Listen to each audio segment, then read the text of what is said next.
Shalom. Now go ahead and explain question number 2 before I actually get into question number 2.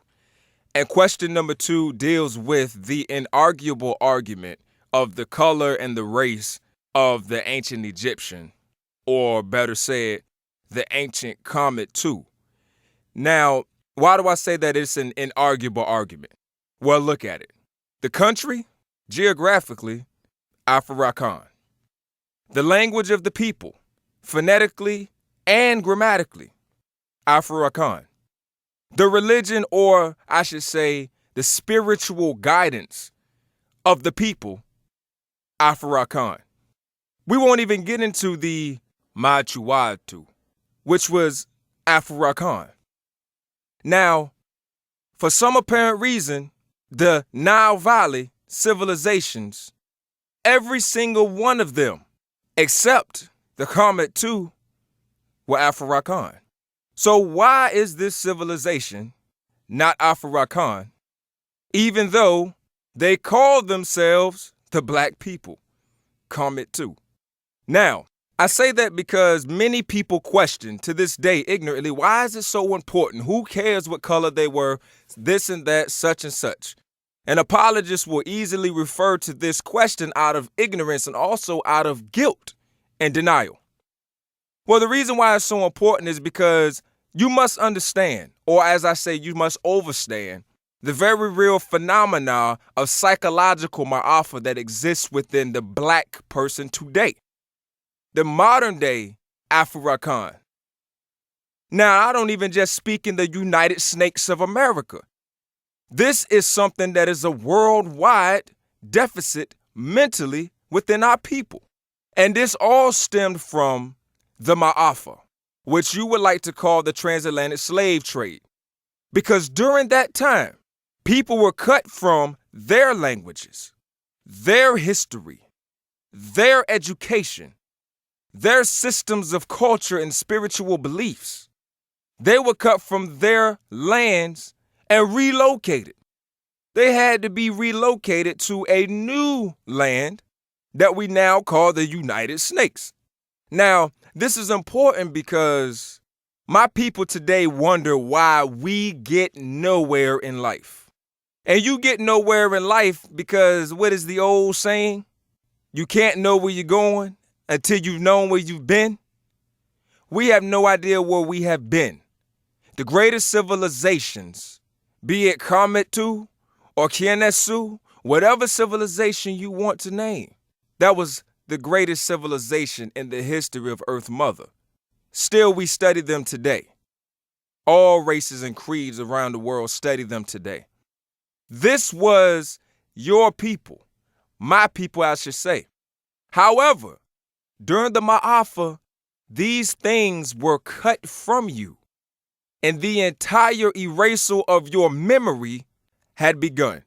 And we are the result of that destruction of our psychological makeup. And we are affected by it today. That is why this is so important. Because we did not start our history between 15 and 1600 during the transatlantic slave trade. Our history does not start with Martin Luther King. I know most of you believe that. I'm sorry it did not. It did not start with slavery. I'm sorry it did not. It did not start with Harriet Tubman, Booker T. Washington. Great people achieved great things, but nothing in comparison with the overall history of our people. When our people started here, there was no other race, creed, color, culture, period, even existing on the entire Earth Mother. All come from one, and that one was us. And if you do not understand this fact, and you do not understand this reality, you will never understand who you are. Now, I will get into question number 2. And this question is, if the Khemtu were white or any other race or color, then why has that civilization been the most studied by European whites? Let me ask you that again. If the Khemtu were white or any other race of color, then why has it been the most studied civilization by European whites? See, There has even been a campaign of Egyptology created by Champollion, and this has never been a problem since then. Until then. It has never been a question or a problem or an issue or even an argument until then. Now, if it were European history, shouldn't there be countless documents of this recording and its connection? They have a plethora of information about Shakespeare and Henry VIII and Rome and Greece and Leif Erikson, etc. But there is not even remotely as simple as an oral tradition linking Europe to the Khemtu. Now you have to logically think with me here.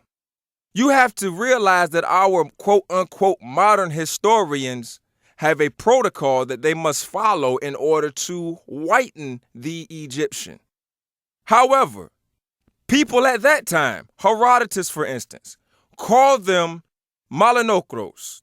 And this right here is the same name, Malinokros, that he used for the Sudanese, or as you call today, the real black African.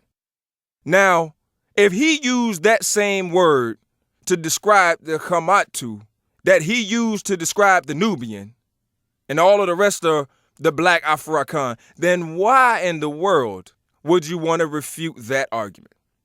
And it was not just him. You have Diodorus, you have people from all over that came. Because you know what? They fascinated the world then, just as much as they fascinate the world now. I'm sorry, the interest in our people did not start recently. 1800s with Champollion the Younger did not do that. The interest in our people and the admiration of our people has been eternal. Now, shouldn't these older people, these ancients, know better by actual contact and sight of these people, of our people, than any type of modern so-called historian could prove or try to disprove? Think about that.